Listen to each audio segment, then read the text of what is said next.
महर्षी धोंडो केशव कर्वे यांनी स्त्री शिक्षणासाठी पेटवलेला ज्ञानाचा दिवा आजही समाजात दीक्षा देतोय। गुणवत्तापूर्ण शिक्षण, संस्कार, संशोधन, नवक्रम आणि नवशक्तीच्या माध्यमातून विविध विद्यार्थिनींना सक्षम, आत्मनिर्भर आणि राष्ट्रनिर्मितीत योगदान देणारे नागरिक घडवण्याचा आमचा संकल्प आहे, असं प्रतिपादन EVPGM वुमन्स कॉलेजच्या संचालिका डॉक्टर केजल भारसाखळे यांनी केलं। भारतातील पहिल्या महिला विद्यापीठाचा मान असलेल्या NSTD महिला विद्यापीठाच्या 111व्या स्थापन दिनानिमित्त महाविद्यालयात आयोजित कार्यक्रमात त्या अध्यक्षस्थानावरून बोलत होत्या।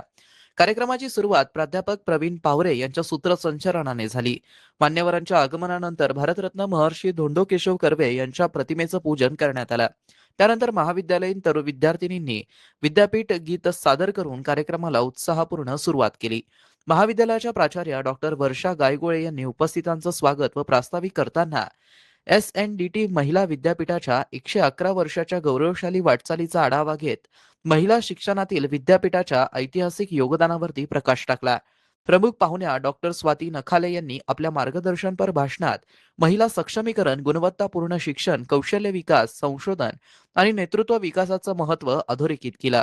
विद्यार्थिनींनी ज्ञान, मूल्ये आणि सामाजिक बांधिलकी यांचा समतोल राखत उत्कृष्टतेकडे वाटचाल करावी असं आवाहन केलं। यावेळी विद्यार्थिनींनी प्रतिनिधीने मनोगत व्यक्त करत विद्यापीठ व महाविद्यालयाने उपलब्ध करून दिलेल्या शैक्षणिक संधींबद्दल कृतज्ञता व्यक्त केली। अध्यक्षीय समारोपात डॉक्टर केजल भारसाखळे यांनी महर्षी केशव कर्वे यांच्या स्त्री शिक्षणाच्या विचारांना आधुनिक काळाशी जोडत नव्या पिढीतील विद्यार्थिनींना जागतिक दर्जाचं शिक्षण, संशोधन, उद्योजकता आणि सामाजिक नेतृत्वासाठी सक्षम बनवण्याचा महाविद्यालयाचा निर्धार व्यक्त केला।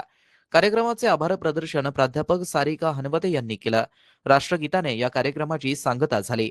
या कार्यक्रमास महाविद्यालयातील प्राध्यापक, शिक्षकेतर कर्मचारी, विद्यार्थिनी तसेच विविध क्षेत्रातील मान्यवर मोठ्या संख्येने उपस्थित होते। मित्रांनो, ही बातमी तुम्हाला कशी वाटली आमच्या कमेंट बॉक्समध्ये प्रतिक्रियाच्या स्वरूपात नोंदवायला विसरू नका। अशाच बातम्या बघण्यासाठी आणि अपडेट राहण्यासाठी आमच्या YouTube चॅनलला सबस्क्राईब करायला विसरू नका। धन्यवाद।